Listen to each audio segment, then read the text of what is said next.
സന്തോഷം. കാത്തിരിക്കുന്നു പ്രിയ സുഹൃത്തെ. വീണ്ടും ഒരുമിച്ച് നമുക്ക് പ്രവർത്തിക്കാം ഇന്ത്യയുടെയും അമേരിക്കയുടെയും നല്ല ഭാവിക്കായി. പ്രധാനമന്ത്രി നരേന്ദ്രമോദി അമേരിക്കൻ പ്രസിഡന്റ് ഡൊണാൾഡ് ട്രംപിന് ആശംസകൾ അറിയിച്ചുകൊണ്ട് പറഞ്ഞ കാര്യങ്ങളാണിത്. അമേരിക്കൻ പ്രസിഡന്റായി സത്യപ്രതിജ്ഞ ചെയ്തതിന് ശേഷം ട്രംപ് പറഞ്ഞത് ഒന്നാമത്തെ തൻ്റെ പങ്കാളി ഇന്ത്യ തന്നെയായിരിക്കും, അതിലപ്പുറം ആരുമുണ്ടാകില്ല, അതിനുശേഷമേ മറ്റു രാജ്യങ്ങൾക്ക് ഞാൻ പ്രാധാന്യം നൽകുകയുള്ളൂ എന്നുറപ്പിച്ച് അദ്ദേഹം പറയുന്നുണ്ട്. നരേന്ദ്രമോദിയെ വിളിച്ചിട്ടില്ല, നരേന്ദ്രമോദി നാണം കെട്ടു, ട്രംപ് നരേന്ദ്രമോദിയെ അപമാനിച്ചു എന്നൊക്കെ പറഞ്ഞ് ഇവിടെ കിടന്ന് കരഞ്ഞ് മെഴുകി വാർത്തയ്ക്ക് വേണ്ടി കൃത്യമായ വിവരങ്ങൾ പോലും ശേഖരിക്കാതെ എന്തൊക്കെയോ വിളിച്ചു പറയുന്ന ചില ആളുകൾക്ക് ട്രംപിൻ്റെ മറുപടി സുഖിക്കാൻ വഴിയില്ല. അങ്ങനെ തന്നെ കരുതേണ്ടേ? അങ്ങനെ തന്നെ കരുതണം. കാര്യം കൃത്യമായ മറുപടി മൗനമായി, സൈലൻ്റായി, വളരെ വിജിലൻ്റായി കൊടുത്തിരിക്കുന്നു ട്രംപ് എന്ന് തന്നെ പറയാം.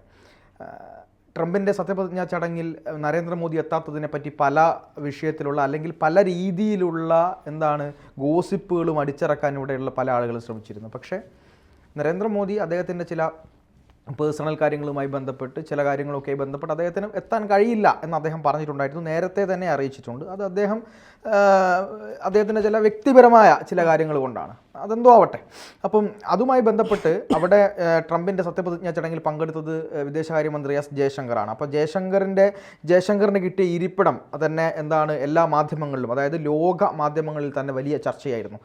മറ്റ് രാജ്യങ്ങളുടെ പ്രധാനമന്ത്രിമാർ, മറ്റ് രാജ്യങ്ങളുടെ പ്രസിഡന്റുമാരൊക്കെ ഇരിക്കുന്ന റോയിൽ സാധാരണഗതിക്ക് ഒരു രാജ്യത്തിൻ്റെ വിദേശകാര്യ മന്ത്രിക്ക് ഇടം കിട്ടാറില്ല. അത് അവരുടെ ബാക്ക് റോയിലാണ് സാധാരണ ഇടം കിട്ടാറ്. ഒരു രാജ്യത്തിൻ്റെ പ്രധാന ഭരണാധികാരിക്കാണ് ആദ്യ റോകളിലൊക്കെ ഇടം കിട്ടാറുള്ളൂ. മാത്രവുമല്ല, ഭരണാധികാരിക്ക് മറ്റു രാജ്യത്തിൻ്റെ ഭരണാധികാരിയോടൊപ്പം ചേർന്ന് ഇരിക്കാറുള്ള ഒരു രീതി അവിടെ അനുവദിക്കാറുമില്ല. പക്ഷേ ചരിത്രത്തിൽ ആദ്യമായി അങ്ങനെ സംഭവിച്ചിരിക്കുന്നു. വിദേശകാര്യമന്ത്രി എസ് ജയശങ്കർ മറ്റു രാജ്യങ്ങളുടെ പ്രസിഡന്റുമാരോടൊപ്പവും പ്രധാനമന്ത്രിമാരോടൊപ്പമുള്ള അതേ റോയിൽ അദ്ദേഹം ഇരിക്കുന്നുണ്ടായിരുന്നു. അദ്ദേഹത്തിന് പുറകിലത്തെ റോയിൽ മറ്റ് രാജ്യങ്ങളുടെ പ്രധാനപ്പെട്ട ഭരണാധികാരികളും ഉണ്ടായിരുന്നു എന്നുള്ളതാണ് നമ്മൾ ശ്രദ്ധിക്കേണ്ട കാര്യം. അവിടെ തന്നെ ട്രംപ് കൃത്യമായ പ്രോട്ടോക്കോളുകളെ മാറ്റി നിർത്തിക്കൊണ്ട് അല്ലെങ്കിൽ അതിന് താൽക്കാലികമായിട്ട് അതിനൊരു ലംഘനം നടത്തിക്കൊണ്ട് ട്രംപ് കൊടുത്ത ഒരു കൃത്യമായ ഒരു നിർദ്ദേശം അല്ലെങ്കിൽ ഒരു സൂചന, ഇന്ത്യയെ എത്രത്തോളം താൻ,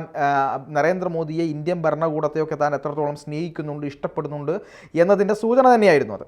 ഇപ്പോൾ അതിനോടനുബന്ധിച്ച് തന്നെ അത് കുറച്ചുകൂടി വ്യക്തമാകുന്ന തരത്തിലേക്ക് മറ്റൊരു കാര്യം കൂടെ ഇപ്പോൾ നടന്നിട്ടുണ്ട്.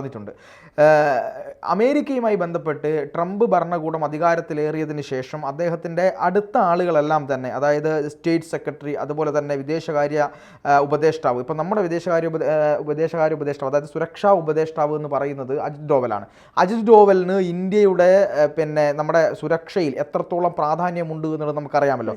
വളരെ കണ്ണിങ് ആയി കാര്യങ്ങൾ നിൽക്കുന്ന മൊത്തത്തിലൊരു തലവൻ എന്നുള്ള നിലയിലാണ് അജിത് ഡോവൽ നിൽക്കുന്നത്. അപ്പോൾ അതുപോലെ തന്നെ അമേരിക്കയുടെ സുരക്ഷാ ഉപദേഷ്ടാവ് എന്ന് പറഞ്ഞാൽ ഒരു വെറും പദവിയല്ല, അയാളുടെ കയ്യിലാണ് ഈ പറയുന്ന മുഴുവൻ അധികാരങ്ങളും അതുപോലെ തന്നെ അമേരിക്കയുടെ സുരക്ഷ മൊത്തം ഇരിക്കുന്നത്. അതുപോലെ തന്നെ പ്രാധാന്യമുള്ളൊരു പദവിയാണ് സ്റ്റേറ്റ് സെക്രട്ടറി എന്നുള്ളത്.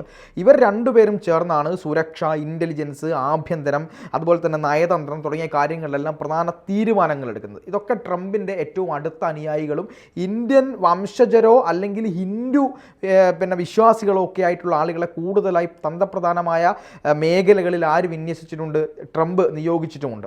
അപ്പോൾ ആദ്യമായി ഈ ഒരു ഭരണകൂടം ട്രംപ് അധികാരത്തിലേറിയ ശേഷം മറ്റൊരു രാജ്യവുമായിട്ട് ആദ്യമായി നടത്തുന്ന ഒരു നയതന്ത്ര ചർച്ച അത് നടത്തിയിരിക്കുന്നത് ഇന്ത്യയുമായിട്ടാണ്. അത് നടത്തിയത് ചില്ലറക്കാരല്ല, സ്റ്റേറ്റ് സെക്രട്ടറിയും അമേരിക്കയുടെ സുരക്ഷാ ഉപദേഷ്ടാവും രണ്ടുപേരും നേരിട്ടാണ് എസ് ജയശങ്കറുമായിട്ട് ഒരു നയതന്ത്ര ചർച്ച നടത്തിയിട്ടുള്ളത്. നോക്കൂ, അമേരിക്കയിൽ എത്രത്തോളം മറ്റു രാജ്യങ്ങളിലെ പ്രധാനപ്പെട്ട ഭരണാധികാരികൾ, പ്രസിഡന്റുമാർ, പ്രധാനമന്ത്രിമാർ, രാജാക്കന്മാർ ഇവരൊക്കെ വന്നിട്ടുണ്ട്.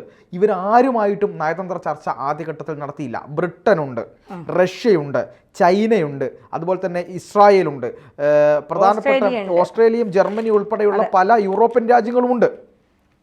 അപ്പോൾ ഈ രാജ്യങ്ങളൊക്കെ ഉള്ള സമയത്തും ഇന്ത്യക്ക് വേണ്ടി അല്ലെങ്കിൽ ഇന്ത്യയോട് എന്തുകൊണ്ടാണ് നയതന്ത്രപരമായിട്ടുള്ള ഇത്തരം ചർച്ച നടത്തിയത് എന്നുള്ളത് നമ്മൾ ആലോചിക്കേണ്ടതുണ്ട്. ഇവിടെയും വളരെ കൃത്യമായിട്ട് ആര് പറയുകയാണ്, ട്രംപ് പറയുകയാണ്, ഞങ്ങൾ പ്രാധാന്യം കൊടുക്കുന്നത് ഇന്ത്യക്കാണ്. കാരണം ഇന്ത്യ വലിയ മാർക്കറ്റാണ് ഒന്നാമത്തത്. രണ്ടാമത്തത് ഇന്ത്യ വളരെ വേഗം വളരുന്ന ഒരു വികസ്വര രാജ്യമാണ്. വികസ്വര രാഷ്ട്രം എന്നതിലപ്പുറത്തേക്ക് ഇന്ത്യ അടുത്ത 10 വർഷം കൊണ്ട് അല്ലെങ്കിൽ 15 വർഷം കൊണ്ട് വികസന രാഷ്ട്രം വികസിത രാഷ്ട്രം എന്ന നിലയിലേക്ക് എത്തുമെന്നുള്ളത് ആർക്കറിയാം? ട്രംപിനറിയാം.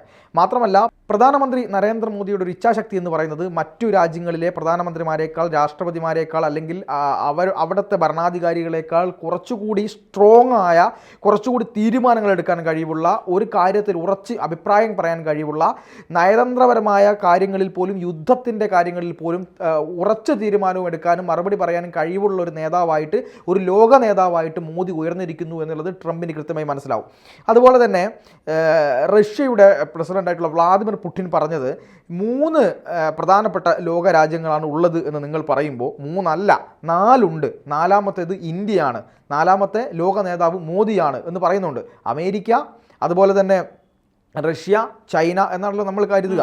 അതിനപ്പുറത്തേക്ക് ഇന്ത്യ കൂടെ ഉണ്ട് എന്ന് പറയുന്നത് നമ്മളല്ല. ഇപ്പൊ റഷ്യ, അമേരിക്ക, ചൈന ആ ലെവലിലേക്ക് മാറിയിരിക്കുന്നു കാര്യങ്ങൾ എന്നുള്ളത്. അതെ, ആ രീതിയിൽ നിന്ന് പിന്നെ പറയുന്നത് മീൻസ് നമ്മൾ പറയുകയാണെങ്കിൽ പറയും നരേന്ദ്രമോദിയെ പുകത്താൻ വേണ്ടി പറയുന്നു, അല്ലെങ്കിൽ നമ്മൾ നമ്മൾ ഇന്ത്യക്കാരായതുകൊണ്ട് പറയുന്നു. അല്ല, വ്ളാദിമിർ പുടിൻ ഇന്ത്യക്കാരനാണോ? വ്ളാദിമിർ പുടിൻ റഷ്യയുടെ പ്രസിഡന്റാണ്, റഷ്യയുടെ ഭരണാധികാരിയാണ്. അദ്ദേഹമാണ് പറഞ്ഞത്, നേതാവ് നിങ്ങൾ ഏറ്റവും പ്രധാനപ്പെട്ട നേതാക്കന്മാരുടെ കൂട്ടത്തിൽ മോദിയെ കൂടി ഉൾപ്പെടുത്തണം. അത് ചൈനയെ മാറ്റി നിർത്തിക്കൊണ്ട് അമേരിക്ക, റഷ്യ, ഇന്ത്യ എന്നൊരു ധ്രുവത്തിലേക്ക് പോകുമോ എന്നതുകൂടി എനിക്ക് സംശയമുണ്ട്. പല അന്താരാഷ്ട്ര നിരീക്ഷകരും വിദഗ്ധരുമൊക്കെ അത് പറയുന്നുമുണ്ട്. കാരണം ചൈനയെ ഒന്നങ്ങോട്ട് മാറ്റുക എന്നുള്ളത് ഒരു അമേരിക്കയ്ക്കും അതുപോലെ തന്നെ റഷ്യയ്ക്കുമൊക്കെ ഒരു ആവശ്യമായി നിൽക്കുന്ന ഒരു സാഹചര്യത്തിലൂടെയാണ് കടന്നു പോകുന്നത്. പക്ഷേ ചൈന ഇതിനെ മറികടക്കാൻ വേണ്ടി പാകിസ്ഥാനുമായിട്ടുള്ള ബന്ധം കുറച്ച് ഇന്ത്യയുമായി അടുപ്പം സ്ഥാപിക്കാൻ മറ്റൊരു വഴിയിലൂടെ ചൈന ശ്രമിക്കുന്നുണ്ട്.